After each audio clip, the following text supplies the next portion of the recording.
in his hand. He's got the birds and the bees right in his hand. He's got the beasts of the field right in his hand. He's got the whole world in his hand. He's got you and me right in his hand. He's got you and me right in his hand. He's got everybody in his hand. He's got the earth in his hand. He's got the earth in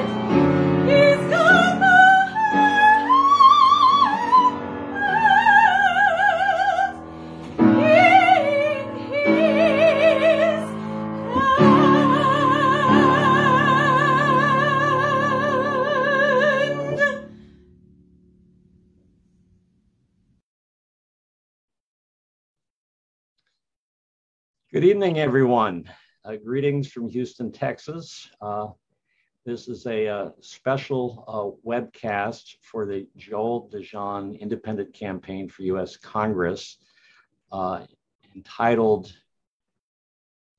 End the Green Hunger Games, Stop the Green Assault on Farmers, Let's Double World Food Production.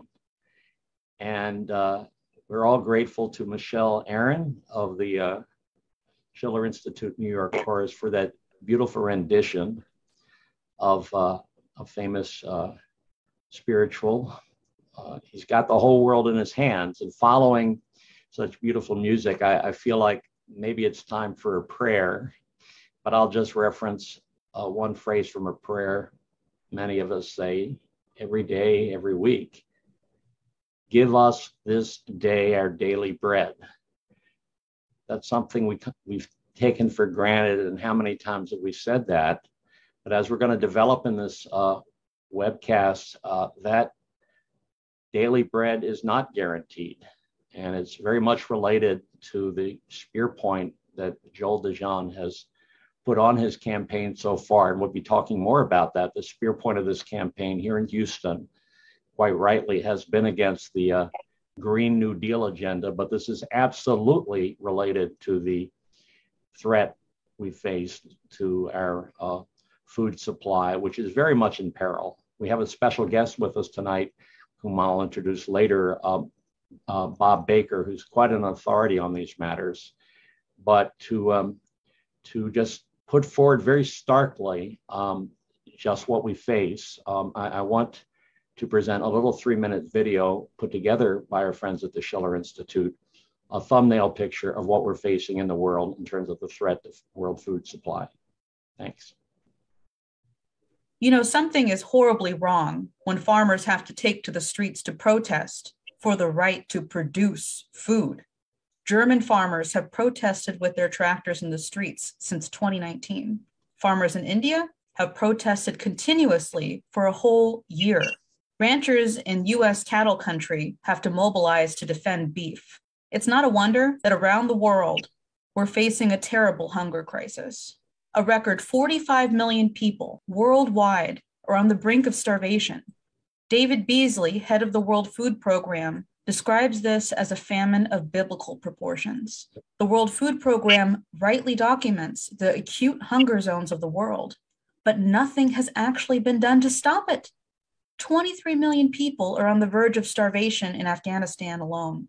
So why are farmers forced to not produce food when the world is facing the worst famine in known history?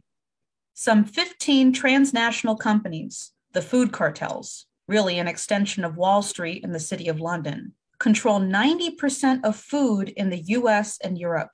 They are against independent agriculture. They are against a nation's sovereign right to care for their people. They are against farmers having a decent, reliable income, parity pricing. It is these cartels, the old British oligarchy, that meet and push the green agenda. They demand a cut to agricultural land and water use of 30% by 2030. They demand a cut to fertilizer, livestock, and chemicals.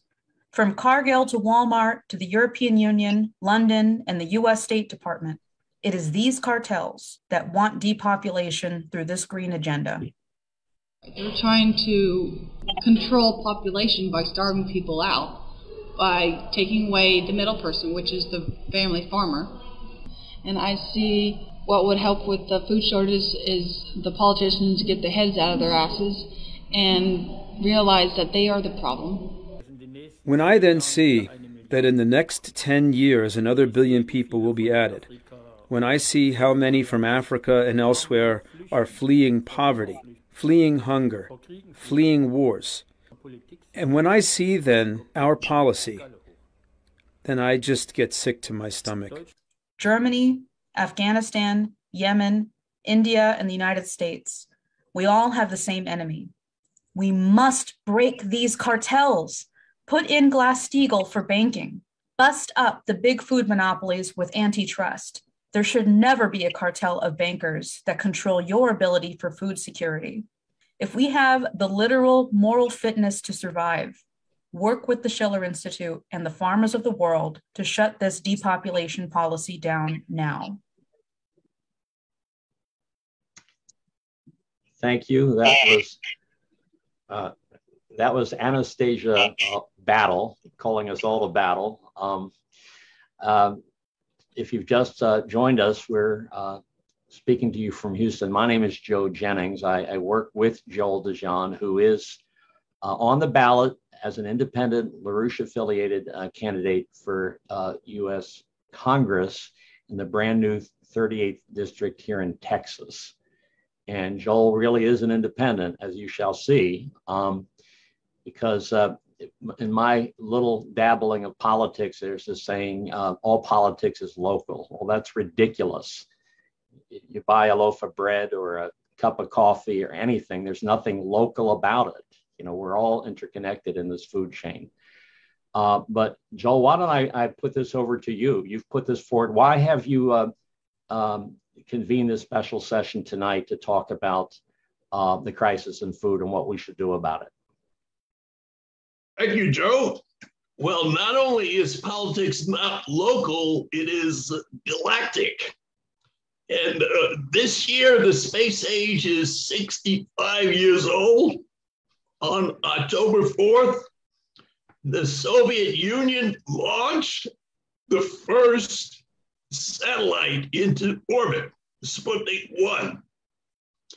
Now, a few billion years before that, though, life, or what Vernadsky, the famous Russian-Ukrainian scientist, calls the biosphere, discovered a way to use energy from the sun beyond the earth to turn that sunlight into food for itself and for what eventually came along, the animals.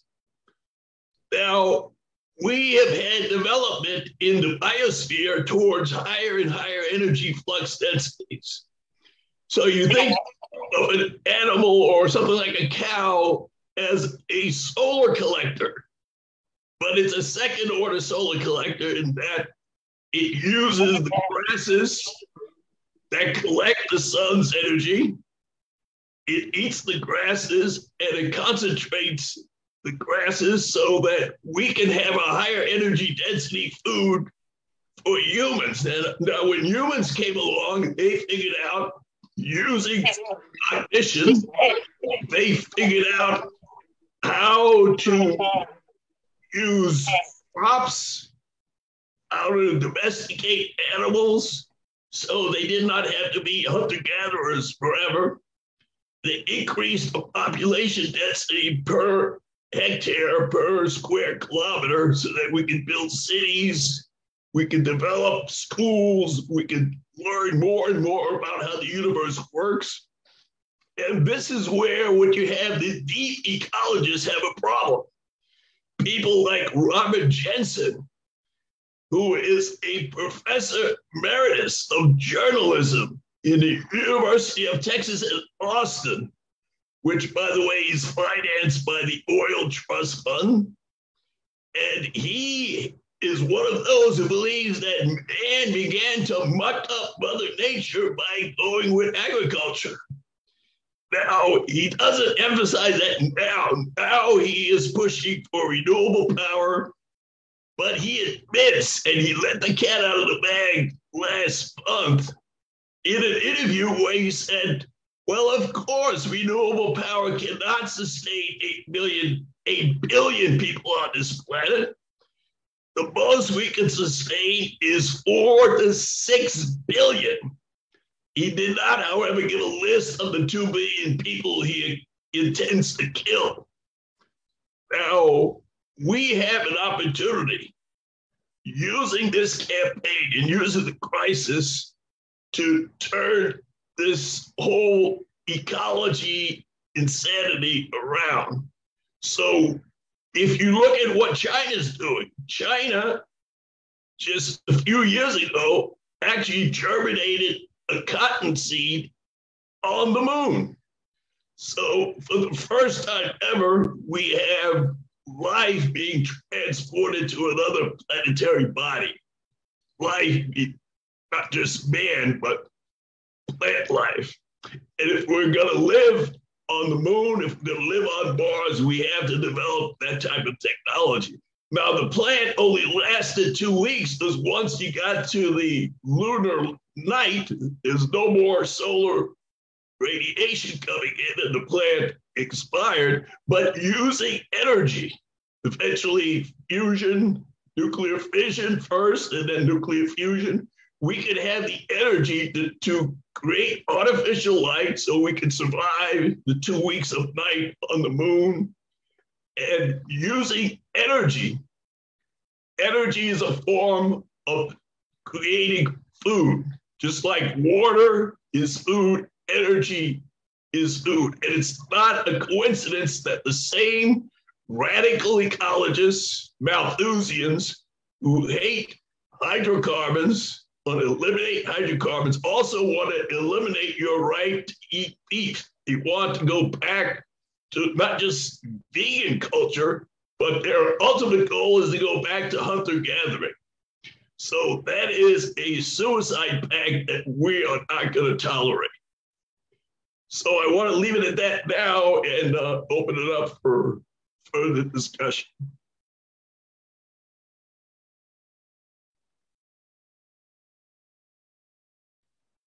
You're muted, Joe.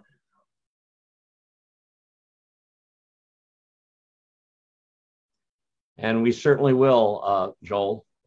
And I want you to know that Joel never holds back. Just yesterday, Joel rather shocked the pants off the mayor and the city council of Houston on one other aspect of this campaign, and maybe he'll bring that up later on tonight. For those of you that have just joined us, we're with the Joel DeJean for Congress campaign. This is a special webcast called Stop the Green Assault on Farmers, Let's Double World Food Production. And you can be thinking of questions. If you're on Facebook, you can put them in the chat. You could send them into our this following email, joeldejean4congress@gmail.com, and we'll take them up as the evening goes along. So I'm totally delighted to welcome our special guest for this presentation tonight, Bob Baker. Bob Baker, how many generations back are you farming in your family, Bob? Well, about 5. About 5 generations back from good Iowa, Iowa hog farmers, corn farmers. There's a saying that don't complain about the farmers with your mouth full, okay? But Bob has just come back from a grand tour. I think he went to Iowa. He was certainly in South Dakota. He's been in Kansas talking to the cattlemen. So what's the situation on the ground, Bob? What can you tell us about the situation in the farm sector right now? Well, one thing that's taking place is there's a big wake up. And the big wake up is around the fact that the farmers and this people in the rural communities are starting to realize what monopolies do. And in this case, food monopolies. And what they're up against is a situation where more and more we're seeing the price structure squeezed. So right now, prices for grain and livestock may seem higher than we've seen in the past, except there's one problem. The input costs are much higher, and there still is no profit to be spoke of in the process. And so when you have a situation where you go back over a long period of time, they've done this research, the USDA, and you find that the average income of a cattle producer in the United States is around $24,000. And that's not too far from where a family of four are considered, in poverty. And so that's a big deal. Now, the USDA says we have 2.1 million farmers. Now, a few years ago, we had below 2 million, except they changed the definition of a farm from a farm where you have to own 10 acres at least and produce a certain amount of food to where you don't have to actually own a farm, but have the potential to produce $1,000 worth of food products. So doesn't mean you have to produce them, but have the potential. And so that is how we get 2.1 million farms. And if you, in the United States, and if you go further and look into that, what you find is the major source of income that keeps farmers going in the United States is off-farm income. Everybody to be in farming today, almost everybody, except some super duper big ones, they've got more than one income, more than the farm income. Many have 2 or 3 incomes. And but then you start analyzing and breaking that down even further, and you can see that with 2.1 million farmers in the United States, what you find is that 75% of the food in the United States is grown by 10% of the farmers that are called farmers. 10%. And you can further break that down into a situation where 2.9% of these farmers produce 42% of the food. And you can break it down even further into so-called non-family farms. And you have 1.3% of all farms in the US are considered non-family farms, and they produce over 10% of the food. So when you start consolidating all that, you've got 10% of the farmers producing a little over 75% of the food. And yet, their off-farm income is higher than their farm income on average. Now, if you go the other direction and you analyze the number of farmers, out of that 2.1 million, you have 89% of the farmers producing 24% of the food. Now, that is a major, it's almost shocking, because it means most of the farmers, it's not a priority to raise food. It's something else. So now you come along and all of a sudden we got a whole bunch of policies around the Green New Deal that are saying, hey, these farmers, they're just not farming right. We're going to have to cut back on some of these pesticides, and we're going to have to cut back on fertilizer, and we're going to have to cut back on the water usage. And that's quite a statement for people that just went through, in some parts of the West, the worst drought in 1,200 years. And, it's quite a long ways from where we were when John Kennedy in the 1960s called for the biggest water project in history, the North American Water and Power Alliance, which was designed to bring as much water down from Alaska into the Plain States and clear into Mexico. It was almost the size of another Mississippi River, except it would be man-made. And it would be about 100 hydroelectric power dams. And that's a lot of electricity because that's going 24 hours a day. And that water is fresh water. And it goes clear into Mexico where they build hydroelectric power dams. And then along that way, you have more farms, you have new cities and recreation areas. And that's called the power of creativity. That's what we fought a revolution to be able to do in our country. And we fought a revolution against an empire that was an empire made up of what? Monopolies. That's what the empire was. About 600 monopolies. And of course, it worked out pretty good if you was good friends with King or somebody he knew. You might end up with the whole country of Rhodesia in Africa. And you just go down there and start figuring out how to, make a living, letting a lot of poor people work for you and stay poor while they work for you. So the American system, and when our nation was first set in motion after the revolution, we launched a program to build family farms.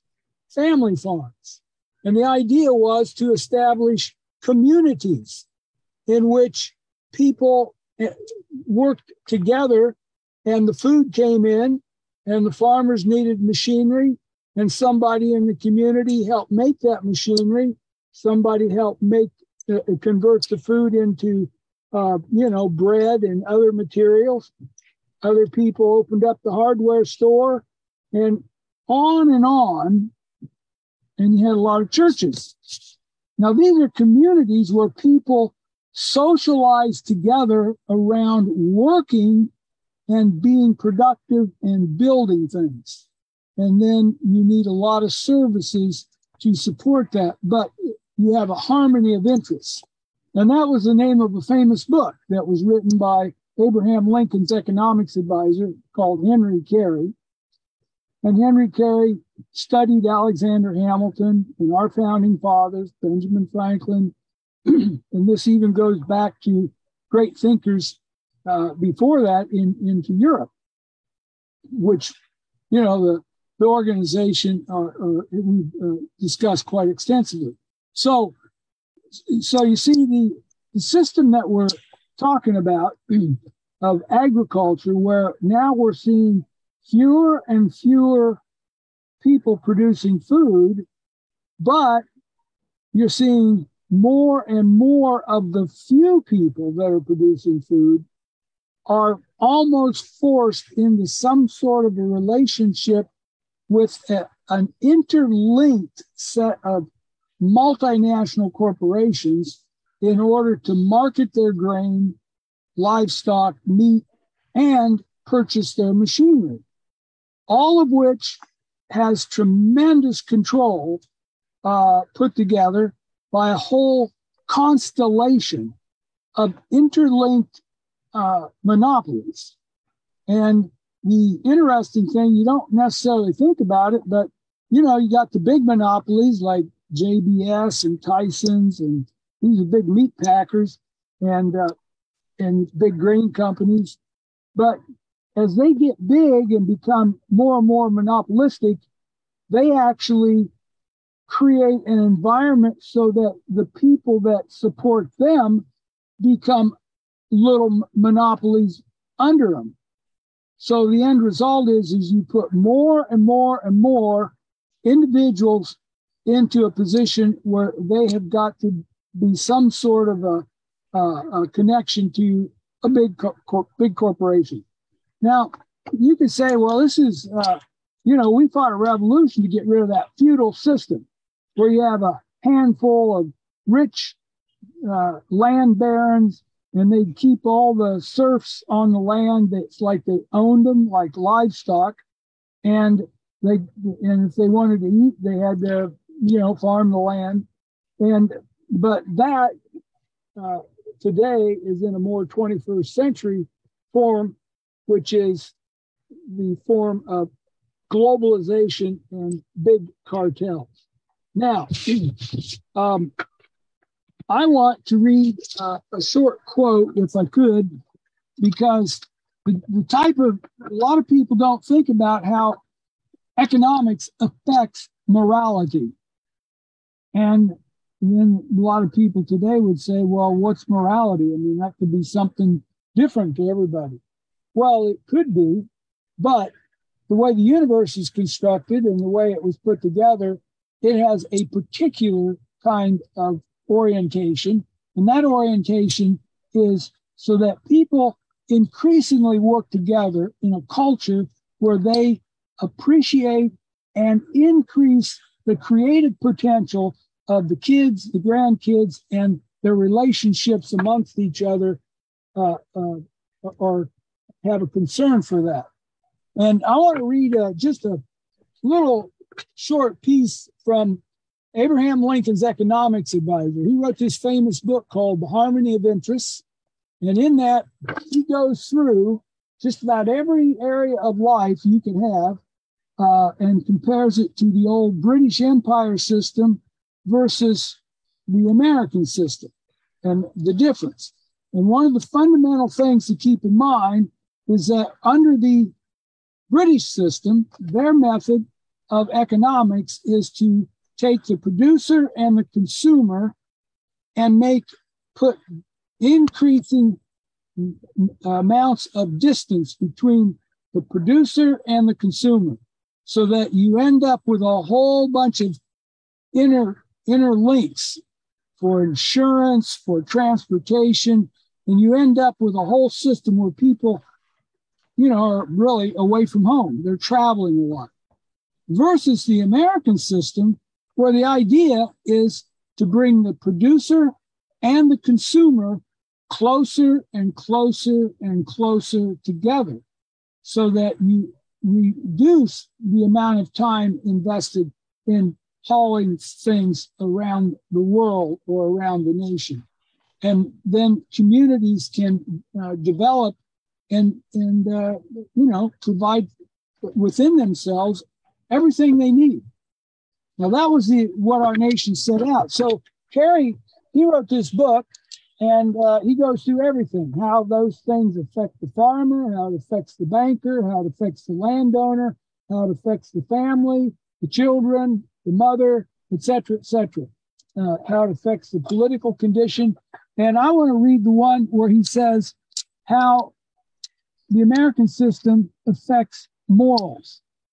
And he says, the moral man is sensible of the duties he owes to his wife, his children, society, and himself.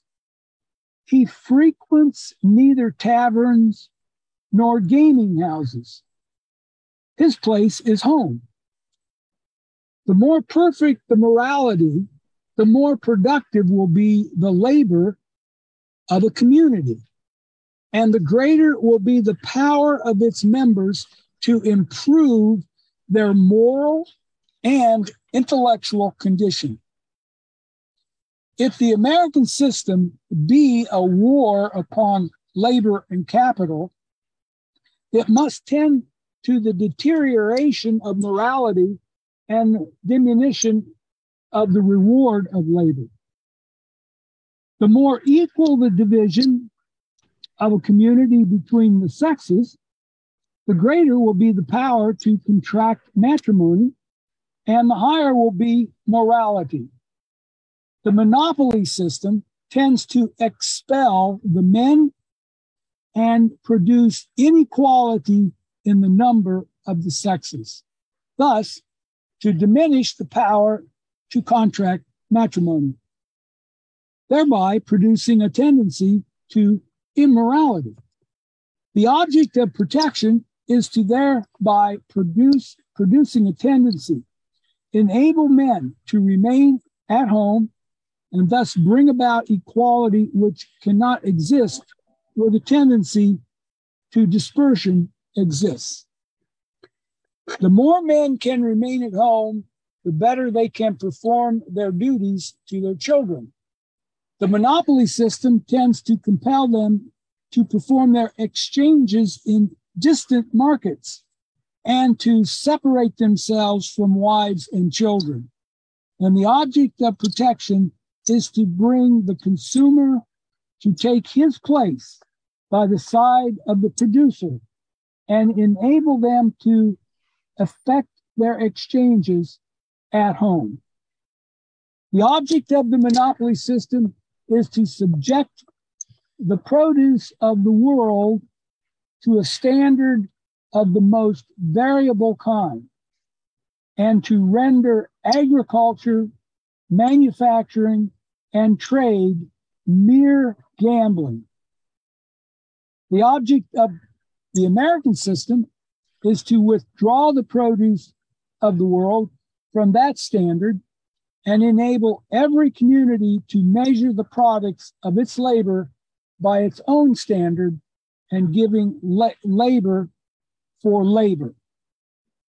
So that I just want to let that at this moment, because I know this is there's a lot we could talk about the details of farming and agriculture, but when like I explained, we got very few people left in agriculture. I mean, producing most of the food. You put most of them in a football stadium anytime. Okay, now that's pretty sad, especially when you look at how they're connected to these global monopolies through all the marketing arrangements that they need, all the hedging contracts, all the types of things that give the monopolies a complete picture of what the inventory is, and then they can play their games and buy cheap and then haul it halfway around the world and sell it high, or maybe sell it cheap just to keep third world countries from developing their agriculture. So I'll let it there at that, Joe and Joel, and very good. Okay, Bob. Listen, you've got a lot to think about,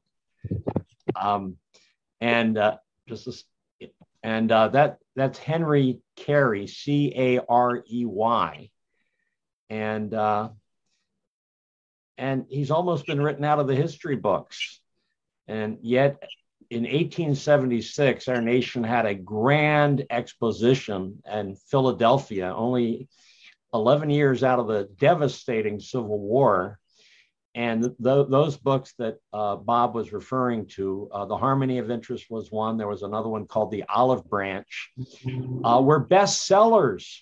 That book went all around the world. It went, the entire world admired, just was in awe of what the United States had accomplished.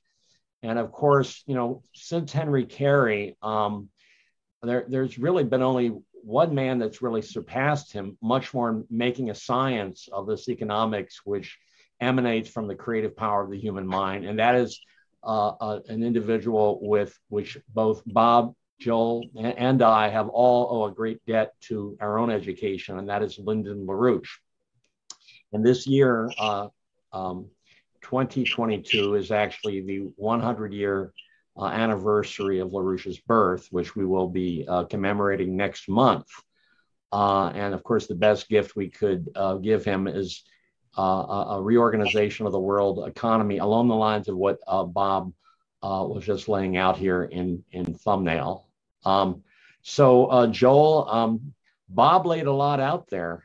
And I mean, I will say here in Texas, you don't make it down here too often, Bob, but we have a devastating situation with the cattle. You know, the drought has been just very, very harsh. The ranchers are taking their cattle to slaughter prematurely for whatever price they can get because they can't afford the hay. You know, so in a way, Joel, it seems kind of like an impossible task before us to rectify all these ills, but you're the man with a positive vision for the future. So how are we going to do it? How are we going to finance it? How is it possible to get the transformation that we require? Well, it'd be quite simple if the government took its responsibility. And when I say government, I mean we the people. We have to have a regulated banking system. A lot of these farm problems come from the deregulation of the banking system, where you allowed speculators to speculate on land, on food, on futures, on options. That has to be regulated. So we have to have a Glass-Steagall reenactment to separate the vulture banks from the commercial banks that lend to farmers and manufacturers. That we have to have a national bank in the model of the Hamilton First and Second National Bank, so we can provide long-term credits, low interest credits to farmers and manufacturers so that we can produce in this country. Now, if you look around the world, you have entire continents that are dependent on food imports. Why should Africa be importing food from Ukraine? Africa is larger, the continent of Africa is larger than the US, China, Western Europe, and India combined. One nation, Sudan, has the type of soil that we see in Ukraine. That nation, Sudan, which is about as big as Western Europe, could feed the whole African continent. So what is the problem? They don't have infrastructure. They don't have a cold chain to keep the products that they do produce at the right temperature so they don't spoil. Now, that lack of infrastructure is deliberate. And in this country, we have not invested in water, power, infrastructure for going on 50, almost 60 years. So this nation has the example of Lincoln, of Kennedy. And speaking of Kennedy, next month will be the 60th anniversary of his speech at Rice University, right here in Houston, where he laid out the reasons to go to the moon. Why go to the moon? One of his greatest speeches ever. And I hope, I haven't heard anything, I hope that Rice University has a great celebration for the 60th anniversary of that speech. So if we go back to the policies of Roosevelt, of Kennedy, of LaRouche, we can get the credits to the farmers, we can have parity pricing, we can have steel production cranked up so we can build high-speed rail. We need to build water projects to prevent damages of things like what happened with Hurricane Ike. We can build that infrastructure, which would require massive increases in steel production. And we can build thousands of small-scale modular nuclear reactors to replace these useless windmills that have already been built. And we should scrap all plans for building offshore wind farms. If we do that and vector that towards building a commercial thermonuclear fusion power in the coming decade and accelerate the Artemis mission, The Artemis mission is going to have a big test this coming Monday, August 29th, when they are going to test the Space Launch System and the Orion capsule on an unmanned trip to the moon. And the only people on board would be a couple of dummies. So I don't know which congressman they have selected to ride that rocket. But that is what we should be spending our money on. Today, we hear that Biden and his administration are sending another $3 billion to continue the war in Ukraine. Now, that war has the danger of provoking a nuclear war with Russia. And if that's not enough, you have the Congress under the Speaker, who is determined to poke the eyes of the Chinese around the Taiwan issue.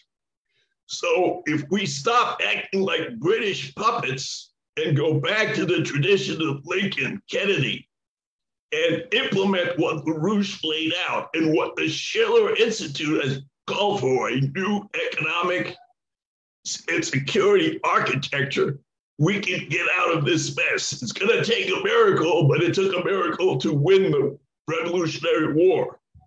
It took a miracle to land the man on the moon and bring him back safely. It took a miracle for the United States to defeat fascism in World War II, when we had a two-front war with major powers, and we won that war in 4 years. We haven't won a war since World War II. They've all been colonial-type British wars. So we have to stop being idiots for the British. We have to re-regulate our banking system, break up these cartels, and we can get the American people on board that type of program.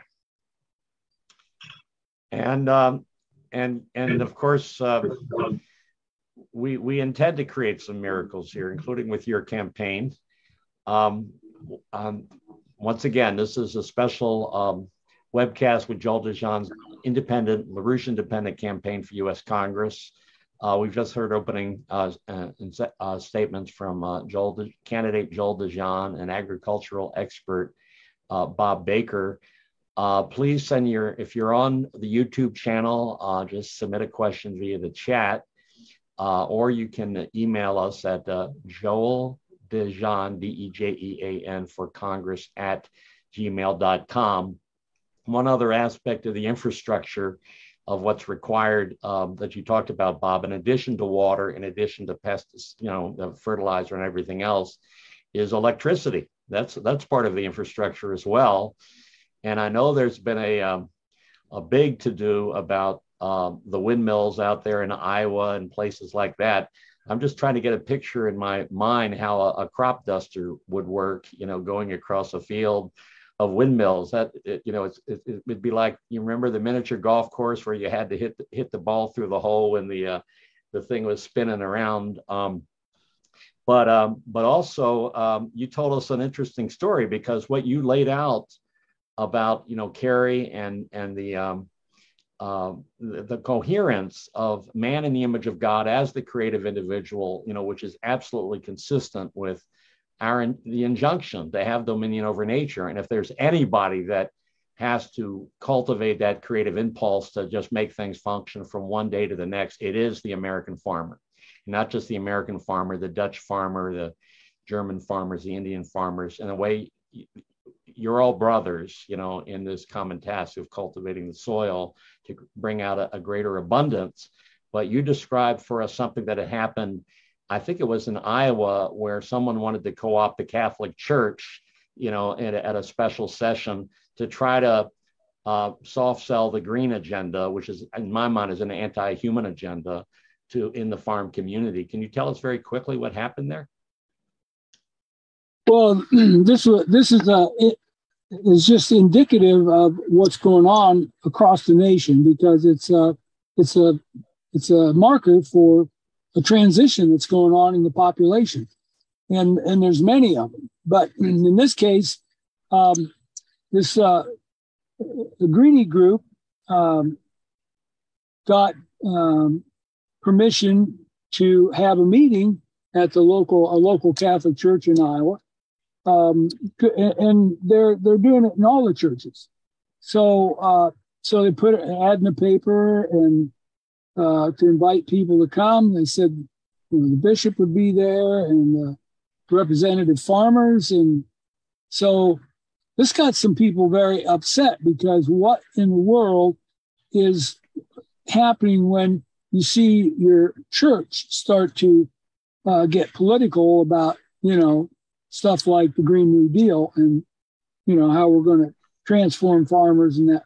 Anyway, so some of the people, they started making phone calls. They started getting out the word. They started doing some research about who is this group. And then when they had the meeting, they walked in and the group was there, about 4 people. And they had set up enough for maybe about 15 people to come to their meeting. And all of a sudden, about 75 farmers and their wives walked in. They had to set up another 10 tables, 8 to 10 each. And there was one great discussion, and it was primarily led by the farmers, who got up one after the other, made very great discussions around the science, around what they're doing with the technology, how much they've improved the land and the way they farm. And the people that sponsored it, they didn't know what to say. And they so it really exposed these operations that are going on, but it also demonstrated how the country's crying out for leadership. And somebody stood up and started getting people organized, and they came out. And they came out not just to sit on the bleachers, but to basically say, we've had it. And we're going to tell you why. Because we're the ones that are improving the environment, if there is such thing as that. We're the ones that are increasing our production to feed people. And what you're talking about is going to reduce food and that kind of thing. And you see that, we're seeing that all over the country. Well, I'll say something later, but that's what happened. Okay, well, we have a question here from Jeffrey. I guess I'll put this out to Joel, and also Bob, you can comment. Is that what we've been told lately, when people have brought up Ukraine, is that the food shortages in the world are the result of Vladimir Putin and his incursion into Ukraine. Now that sounds a little far-fetched to me, but that's being promoted as a narrative, as they say in the world. Joel, would you like to say anything about that?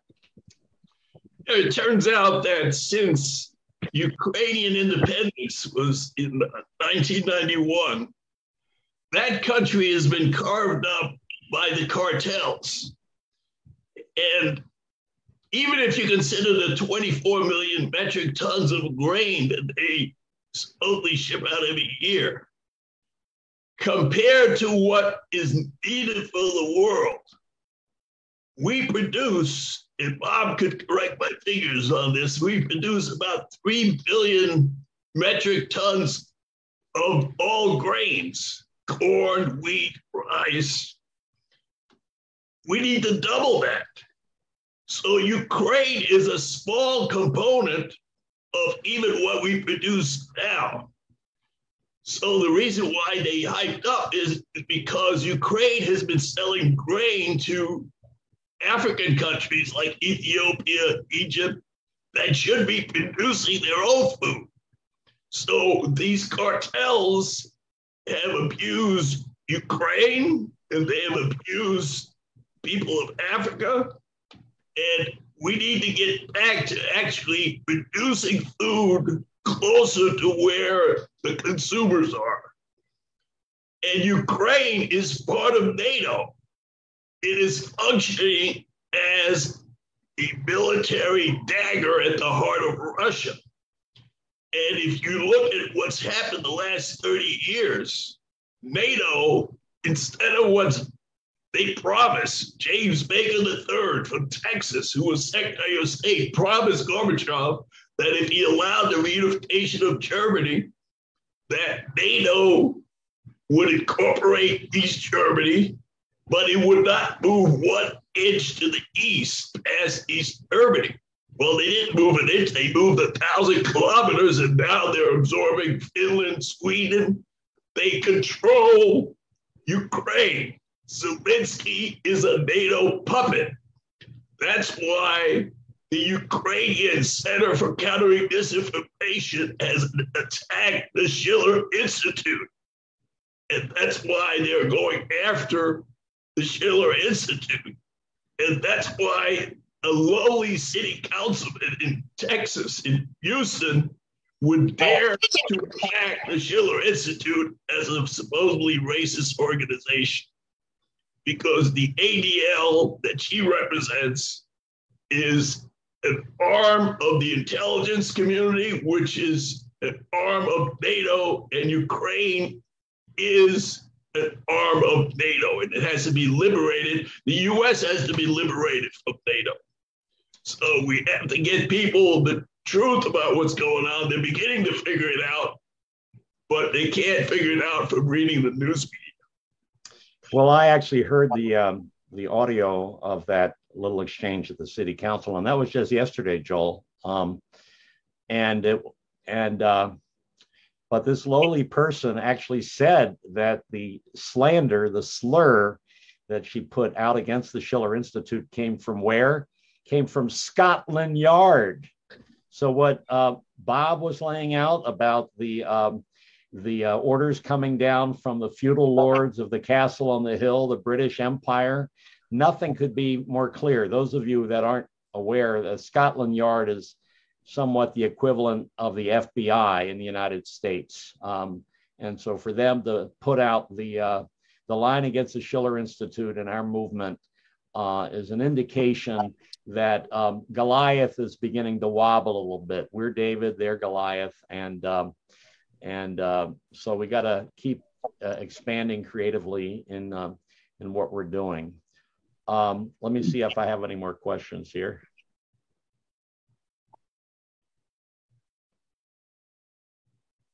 I've got one, but once again, those of you out there in internet land, you can email questions to Joel DeJean for Congress at gmail.com, or if you're watching this on Facebook, just send something into the chat and we'll take it up. The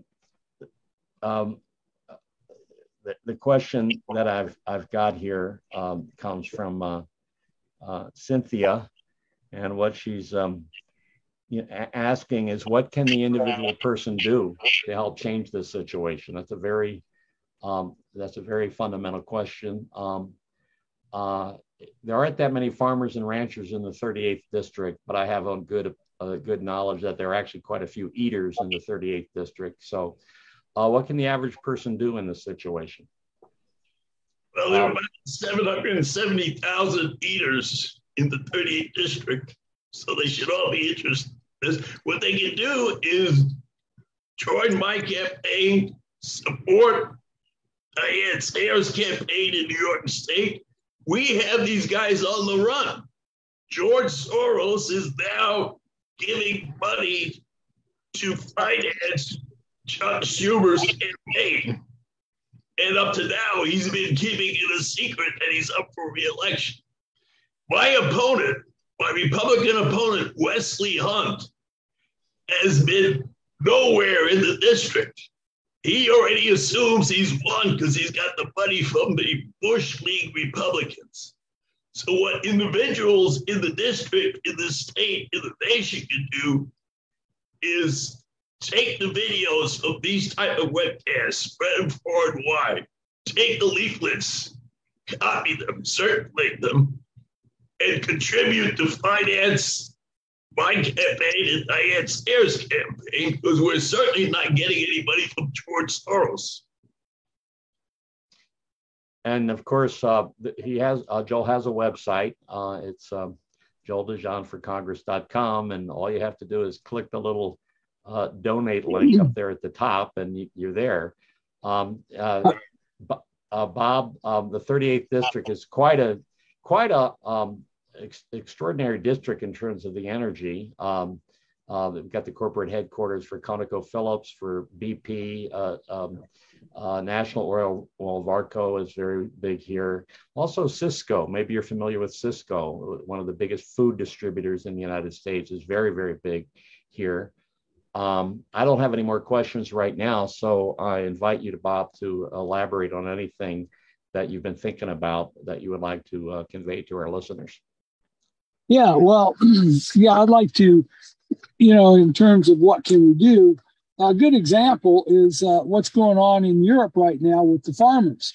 I mean, the farmers, especially in Germany and the Netherlands, I mean, they are on the streets. And starting next week in Germany, the farmers are mobilizing for 365 days. Now, think about that, because the policies that are being implemented across the board are reducing the fuel, reducing the food potential production, reducing the number of farmers.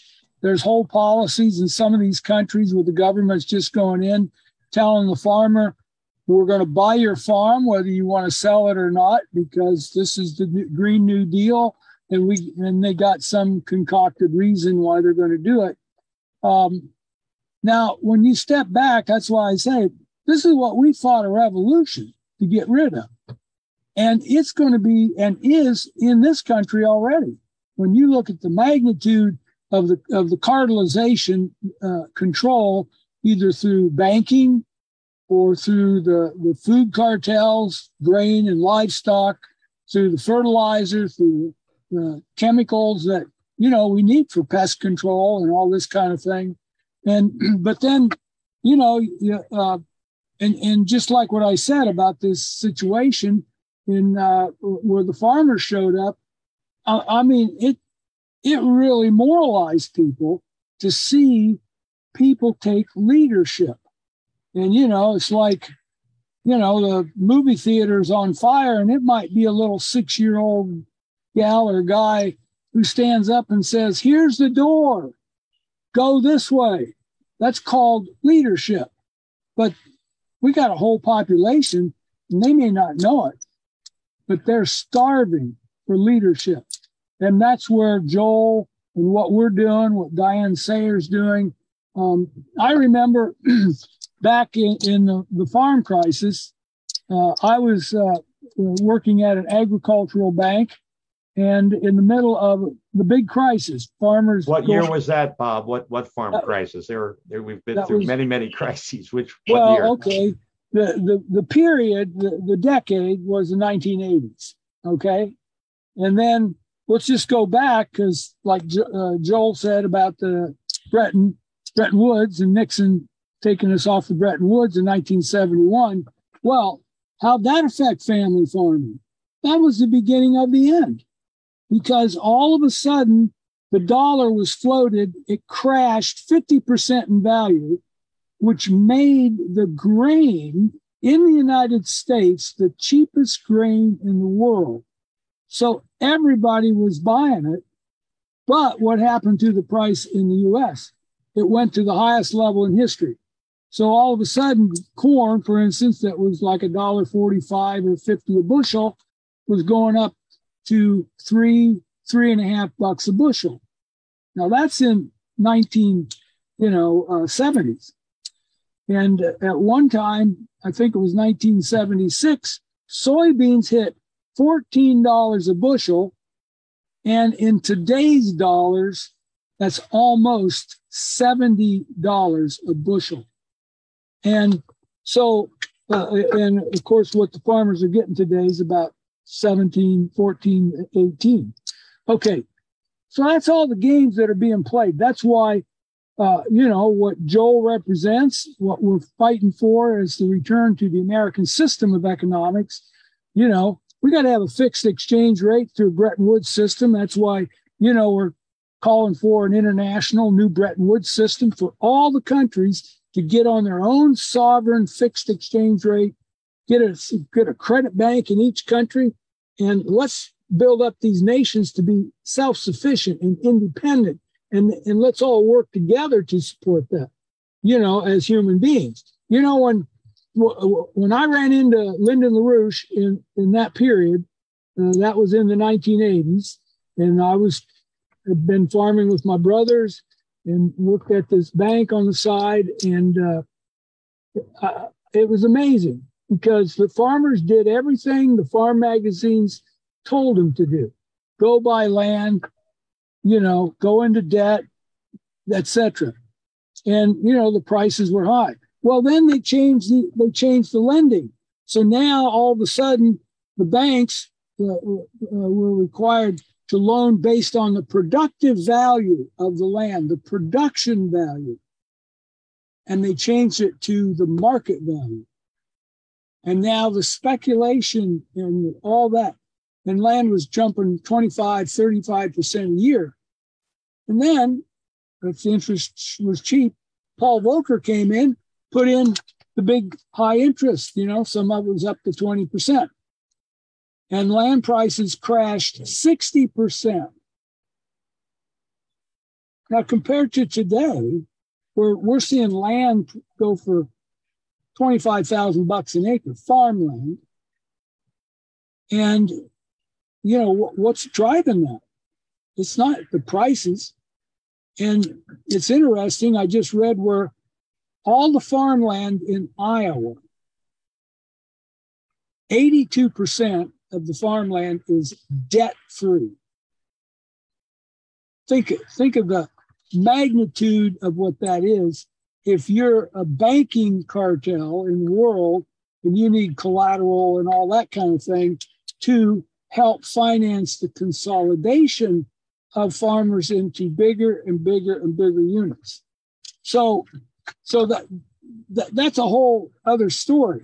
But but that's when I ran into Lyndon LaRouche in that period. And I remember listening back then to some videotapes, Lynn speaking, and I was blown away. I got a degree in economics from Iowa State University. I supposed knew everything, except in one speech I realized just the whole economic system was based on money and not on what this nation fought a revolution to get out of. And what we fought a revolution for was to build stuff, to develop our creativity, to build stuff. And we should be debt-free. And the prices should be such that you can stay out of debt and pay cash, that kind of thing. Now, today, people say, oh, that's crazy. That is the narrative. That's the con game. So I looked at that and I watched this class Lynn did on economics, and I thought, my God, the first thing he starts out with is be fruitful, multiply, replenish the earth, and take dominion over it. And that's the book of Genesis. That's the first command God gave to man. And Lynn said, that's a command of economics.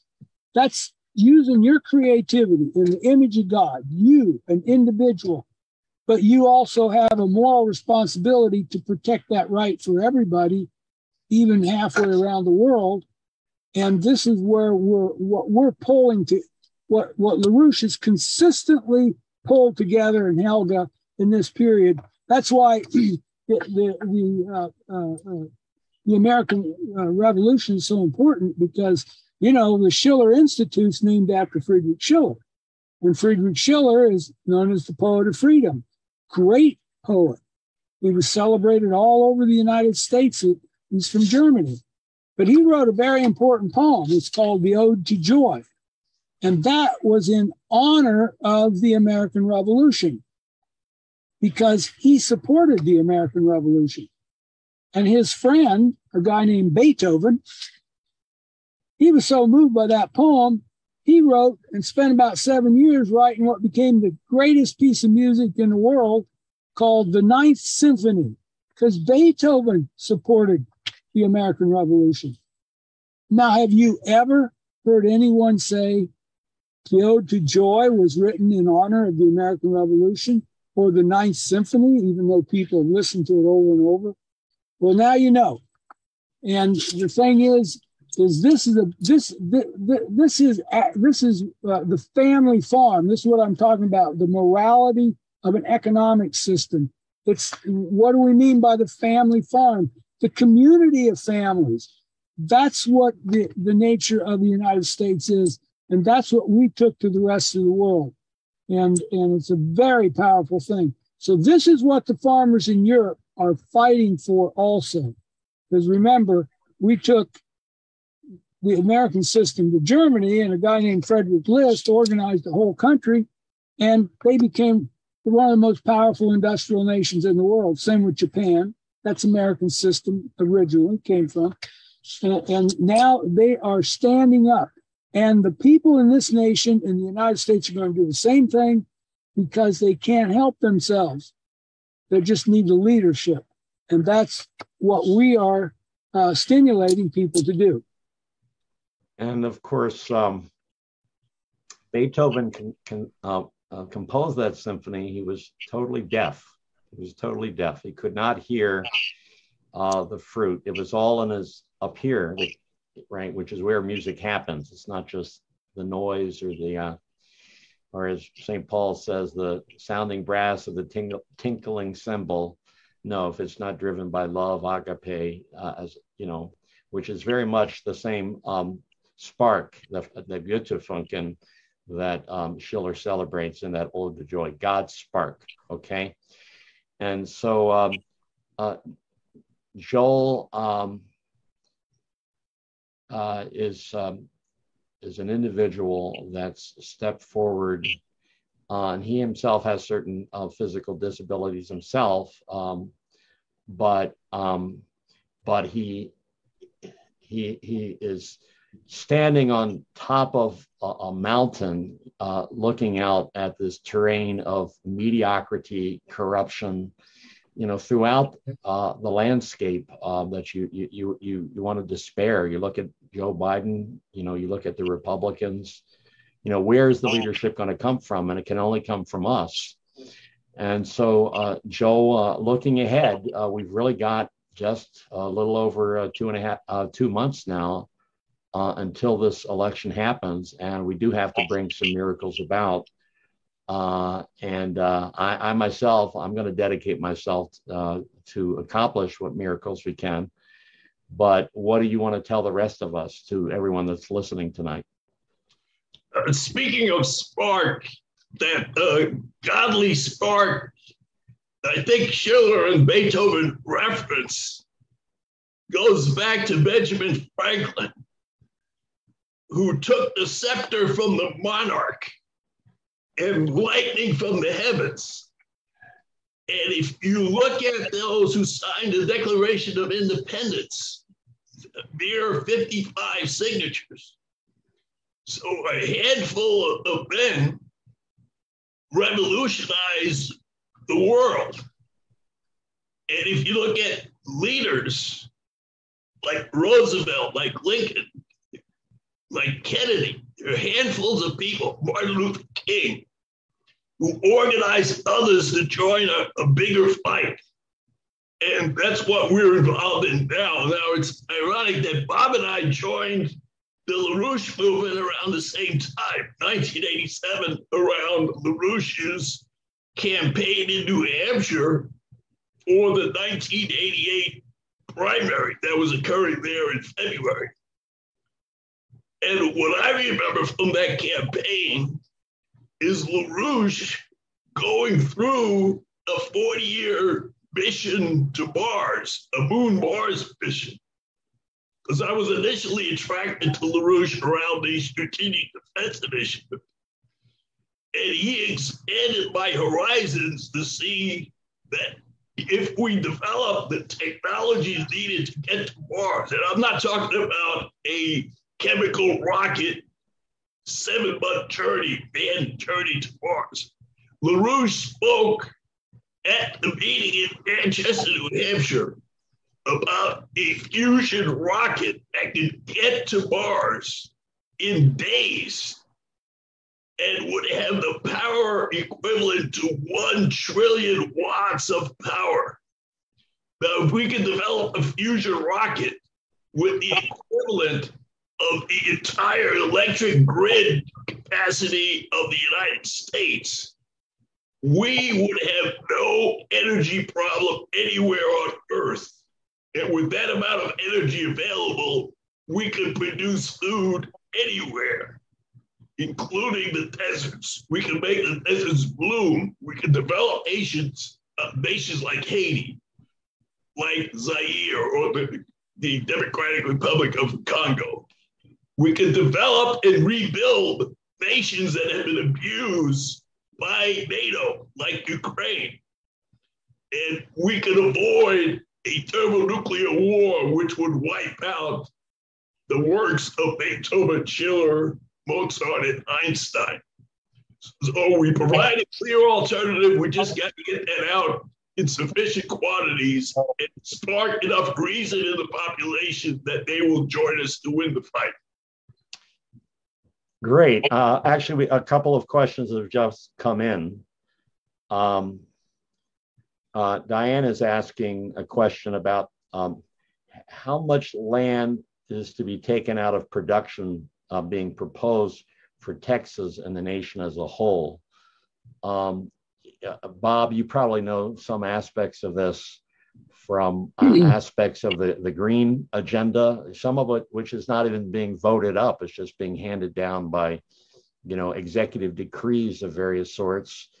Can you, and of course, maybe you're not as familiar with Texas as the rest of the nation, but can you jump in on that one?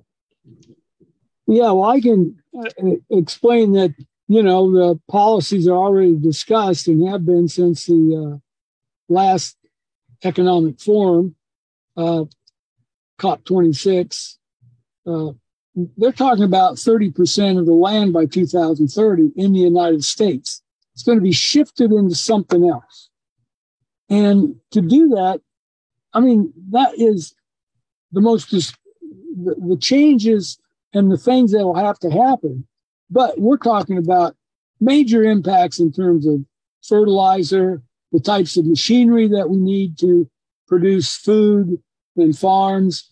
And, they're talking about putting in big game preserves and getting the buffalo back and all that kind of thing. And, it's like even, they've been reintroducing wolves, all over. And that's like death for the sheep farmers. As a matter of fact, our friend, the German farmer, Alf, he said he's a sheep man in Germany, and he bought 10 wolf dogs to defend his sheep from the wolves because there's that destructive and powerful killing his sheep. Thousands, hundreds of thousands of dollars. And he said when he got him, he ordered 10 pallets of dog food because these big wolf dogs eat a lot of food, and he could only get one because of all the food crisis that's going on. So, yeah, the land thing, this is what we fought a revolution to get rid of. And this is just a return.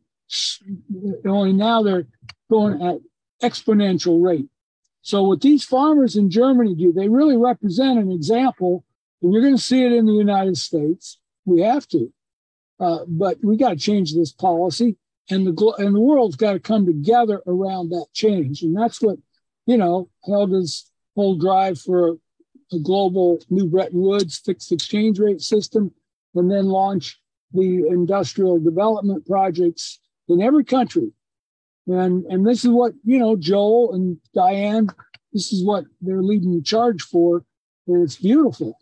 It really is. But, when you look at what I just explained about the small number of people that are left that are actually producing most of the food in the United States, it's already here. And so we got to, I mean, one of the things we discuss is we need 1 million new family farms. And to put that in, that's the kind of thinking we're going to have to go back to, and not just say, well, let's just try to keep the farmers on the land. No, because in the next 15 to 20 years, we're going to lose 60% of the farmers. The average age is 58 right now. And there's no the number of young farmers telling they don't want to come back because, you know, there's no communities there. They're living alone out in the middle of prairie and that kind of, or working day and night just because they're so big. So anyway, that's what I'd say. Yes, and of course, you talk about. I've been admiring that image behind you, Bob. There, I know it's fake. It's just projected, but it's just a beautiful image of how, you know, thoughtful cultivation, to prevent flood erosion and so forth. It's actually quite an example of that kind of dominion over nature, creative dominion talking about. Yeah, just let me just point out that picture behind me. That's called contour farming, and farmers, this is moving. This is moving forward because some farmers just plowed up and down the hill, had massive amounts of erosion. This is farmed parallel to the slope, and so if you see there's different colors. Well, you got hay, you've got some soybeans, you've got some corn. So you have a combination of things. And then you got the soybeans. They actually put nitrogen in the soil. They call it fixating nitrogen. And then when the corn is planted the next year where the soybeans are, they get advantage of that noise. I mean, they take it all out of the atmosphere. Now, this is good for the environment, but what we see is all kinds of people that really don't know what they're talking about, that are having big discussions about what farmers are doing, and they really don't know what the farmers are doing. That's why this meeting was so interesting. I just mentioned, and the farmers told the people putting on this green presentation, come to our farm. You'll see we're 300% more efficient, environmentally much better. We recycle things and all the kinds of things. They have no idea. And of course, you think about with the lack of cultivation, for example, out in California, where the water projects weren't built, the forests weren't managed. And it seems like almost every summer now you're seeing acres and acres and acres just wiped out by forest fires and so forth. Is that good for the environment? Does that put any carbon in the atmosphere, for heaven's sakes? Of course it does. Now, Joel, there's another question that came in, I think, from Mason. It's a question about small modular reactors that you talked about. Are these reactors movable or permanent? How much energy do you get from one small modular reactor? Can you develop that a little bit? Yeah, the one that was just approved is called the NuScale reactor. It's actually headquartered in Oregon, and it would be around 60 megawatts. And what you would do is to build up a power station, you would have, say, 10 of these units, which could be built in a factory so you can transport it to the location, combine it with other NuScale reactors, and have a unit of 10 60 megawatt reactors. So you'd have a unit with 600 megawatts. You could build it up to what is needed. So you would build it in a factory, move it to a site, and it would be permanently based on the site. But if you think of the movable reactors, we invented that in the US Navy back under Admiral Rickover. All the submarines, the attack submarines, the ballistic missile submarines are nuclear powered. We have over a dozen nuclear-powered aircraft carriers that don't have to be refueled for 25 years. And instead of using them as bases to launch attacks on countries, we should use them as portable emergency water desalination plants and power plants. The one good use for an aircraft carrier in the last dozen years was when the Carl Vinson, a nuclear-powered aircraft carrier, was deployed to Port-au-Prince, Haiti, after the 2010 earthquake. So it was a movable reactor, and it was parked outside the port. It provided helicopter medical teams to bring people on ship for medical treatment, but it also provided water through desalination. And it could have been plugged into the grid if Haiti had a grid, because most of the power in Haiti comes from charcoal. So we do have portable 60, 70, 100 megawatt reactors that are on our nuclear navy.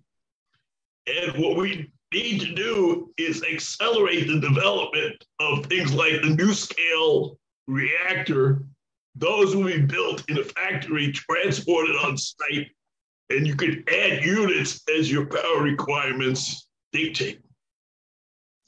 So that's what the modular part means. It means that it's, as you say, you don't have to start with the cement and the concrete and build up. You're actually going to build many of the components of this remotely. So that seems to mean if we had a sensible policy, you could bring these reactors online pretty quickly. Is that what that means, Joel? Well, we built the Nautilus, the first nuclear submarine, in about 3 years. So once they are approved, and they've been approved by the Nuclear Regulatory Commission, and they're supposed to put out the first units in the late 20s. Well, we built up the nuclear navy in a matter of years. We need to accelerate. So if we redeploy all the engineers and scientists who are working on high mobility artillery rocket systems to blow up Russian generals in the battle there in Ukraine, if they were to put to work accelerating the development of these modular reactors, we could have them deployed in the coming 3 to 5 years. And think of the export market. We could be exporting these units to countries like Haiti, like the Congo, all over the world in combination with Russia. China is building modular units. Russia is building modular units. We should be collaborating instead of threatening to nuke each other. We should be in a peaceful competition to spread electricity around the world. And I'll mention that image behind you, Joel, on the wall there. Some of it's extant in terms of the rail links, but some of it's somewhat futuristic. We certainly don't have much modern in the way of modern rail in the United States, but that's where we want to take the world, right, Joel? Right. Well, it's not that we don't have much. We have zero. We have 0 centimeters of high-speed rail. As a matter of fact, Amtrak, which is a semi-government-run railroad, just recently, they had 2 accidents. Their high speed is about 90 miles an hour. And one of them, going from Los Angeles to Chicago, hit a dump truck in the middle of the railroad track. Now, any civilized nation would build dedicated tracks for high-speed rail. You should not have cars and dump trucks crossing high-speed rail tracks. They should be elevated and eventually should be magnetically levitated trains going 300 miles an hour. That was on the books for a Texas triangle 32 years ago. The proposal was to build a high-speed rail from Houston, Dallas, San Antonio, forming a triangle with stops in Austin and other cities along the way. That proposal, I remember in 1990, running into a former university president at the DFW airport, and I recognized him, and I asked him what he was doing, and he said, "I'm working on the Texas Triangle." That was 1990.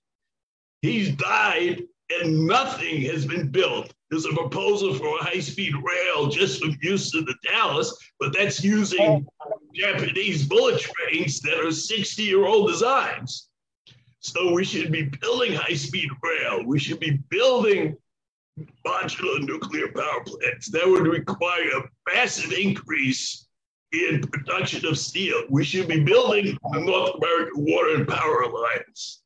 We should be building water infrastructure in the city of Houston. Just today is the 5th anniversary of Hurricane Harvey, where we had almost 4 feet of rain in a matter of days, which is not all that unusual in a climate like Houston, but zero infrastructure has been built to deal with that type of flooding. Well, not the major kind of infrastructure required. There was some, widening of the bayous and so forth, but no, the question, of course, it always comes up. Well, can we afford it? Can we afford it? But then, how much has the Federal Reserve been putting out, on a monthly basis to keep this illusion? They talk about the free market. Well, you know how much it costs to keep that free market propped up? $50 billion or so a month that the Fed has been cranking out. And I'll tell you, I joined the movement before you guys did. I came around LaRouche at about the same time Jimmy Carter took office, which for me was a traumatic shock. And it was under Carter that they had the real anti-inflation program. And inflation during that period was nothing compared to what we're witnessing right now. But they jacked the interest rates up to 20-something%. And it was that 1978 that the tractors rolled into Washington, D.C., the American Ag Movement, right? And of course, LaRouche, in our movement was right there. In fact, when LaRouche ran for president in 1980, first time he'd run as a Democrat, actually, he brought a leader, Billy Davis, from the Mississippi American Ag Movement on his ticket as his running mate to bring the farm issues to the American people. And I'm going to just show, if I can see this, put up a visual image here. We talk about, the necessity of nuclear energy and peaceful applications of nuclear and fission and fusion.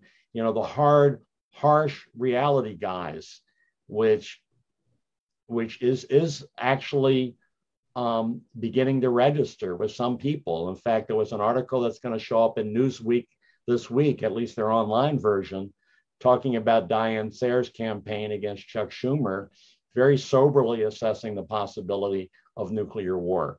And so I just want to show you something that you might see, if I can put this up here, right? Right there.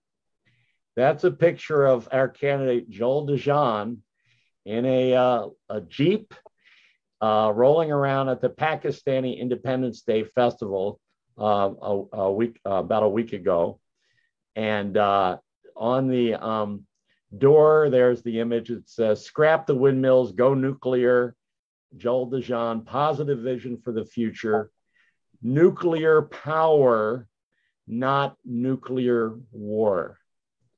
And I do believe that those are our two choices. We're either going to master the benefits of scientific progress for the peaceful advancement of mankind, or there may not be mankind in the near future.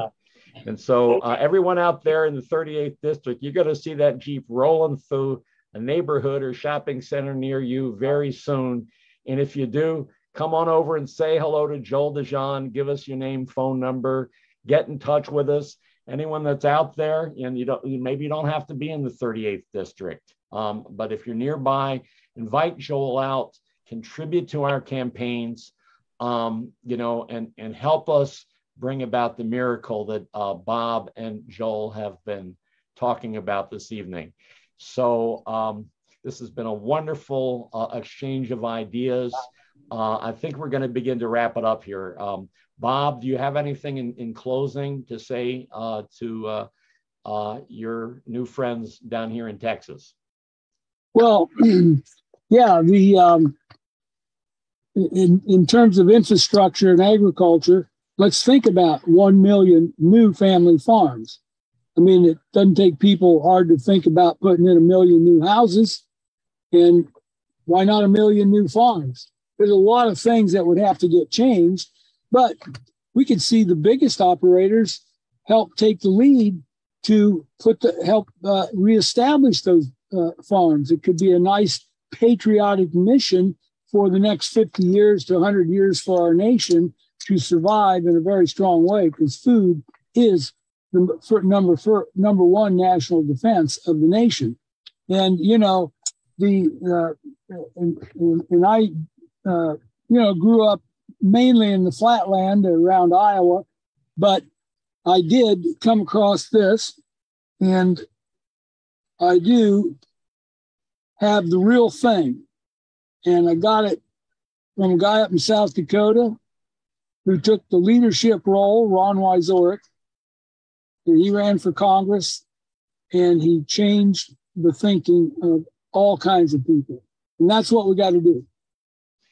And I will say that Sam has Ron in his own way has been helping the Joel DeJean campaign, including a little bit of financial support, which we all require. We don't have the big bucks that Wesley Hunt has, the money from the corporate cartels, the money from people like James Baker III, but we've got the ideas which are priceless that we're going to radiate from this campaign to transform the situation.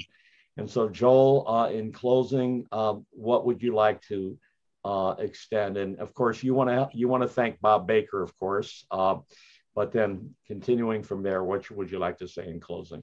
Right, and that James Baker is no relation to Bob Baker. 1K. I spell my name with 1K. Oh, all right, that's okay then. But getting back to where do we get the money?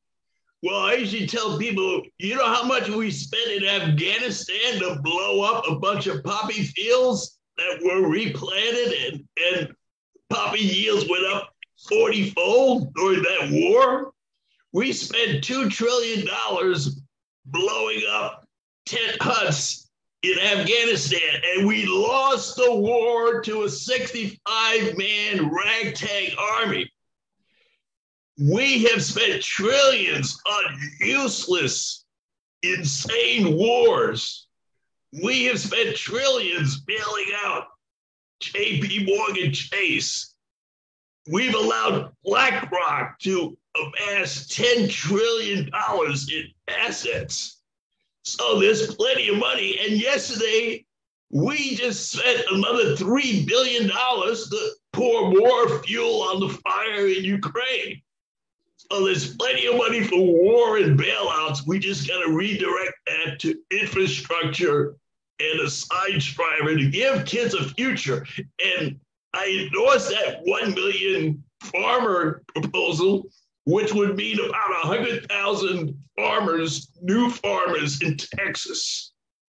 And I think Texans would be happy to have 100,000 new farmers. So that's the alternative: war, depression, or production and science and culture. So definitely we have to put culture back in agriculture. Beautiful. And as we're moving forward, the election is on November the 8th, right? And as we move toward that moment, right, the process of transformation must happen every day. And there's two landmarks along the way. One is, as I said, the 100th anniversary of the birth of Lyndon LaRouche, who both saw the crisis that we're facing in as it was when it was not apparent to the rest of the world, but dedicated his life to recruiting the movement to bring in the solutions. And his widow, his wife, and now his widow, Helga, has carried that forward internationally through the Schiller Institute. So we're looking, it is September the 8th, right? The 100-year Yes. anniversary. Yes. One last thing. Yeah. I do want to take this moment to wish Helga Zepp-LaRouche a happy birthday tomorrow. Her birthday is August 25th, and she has been the leadership of the Schiller Institute, and she has been the leadership for the world and for Americans who really want to get back to the American revolutionary principles. So happy birthday, Helga. Great. Well, then a couple of other things I'll say, but I'll ask Bob, after I come through these questions, if he knows how to play Happy Birthday on the harmonica, and if he does, we can close with that. But another threshold along the way will be the anniversary of this just astounding speech that John F. Kennedy made at Rice University right here in Houston in 1962 that uplifted a traumatized nation coming out of the Cuban Missile Crisis around the higher mission for our nation in the world, in the solar system, and in the universe, okay? So everyone that's out there is invited to watch this. Again, it will be posted via video link on joeldejeanforcongress.com. You can contribute through the website. You can reach out to me. My name is Joe Jennings. I will go anywhere, anytime to bring Joel and these ideas out to the community of Houston. And so with that, Bob, do you think you can give Helga a little happy birthday on the harmonica there? Well, you're asking a lot right now, but this is battlefield conditions.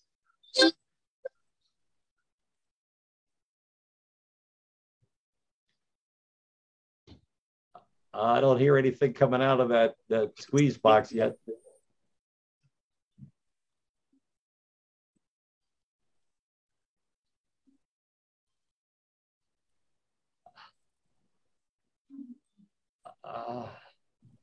Can we get a little assistance on the audio there? You didn't hear it? No, I'm sorry. I'm sorry. Somebody muted me because I'm unmuted on my end. Okay, schöne Geburtstag, Helga, from all of us here in Houston. Okay. You couldn't hear that. You can hear me talk. You couldn't hear the heart. Yeah, we can hear you talk, but we didn't hear the. Just try it one more time, Bob. Just try it one more time. It's not going to work just because Zoom will block out anything that's not voice. Okay, well then, we're going to have to be like Beethoven when he composed the Ninth Symphony from the Ode to Joy and couldn't hear it, but he imagined it in his mind. So Helga, it probably would be better anyway as you imagine it. But listen, I want to thank everyone. I want to thank Bob Baker. We hope we have an opportunity to do this again. Keep spreading the word about Joel's campaign with your farmer and rancher friends out there in the great heartland of America. Thank you, Joel DeJean. We're looking forward to great things coming from your campaign in the days ahead. And thank you, everyone out there, for tuning in to join us tonight. And we will be doing this again in the next couple of weeks on another gripping topic to address the unprecedented crisis in the world. But as the Chinese said, a crisis is an opportunity, and we have to take every single opportunity to awake and uplift our fellow man toward the solutions. And with that, I wish you good night. Thank you. Thank you, Joe. Thank you, Bob, and thank you, Jose. All right. Thank you.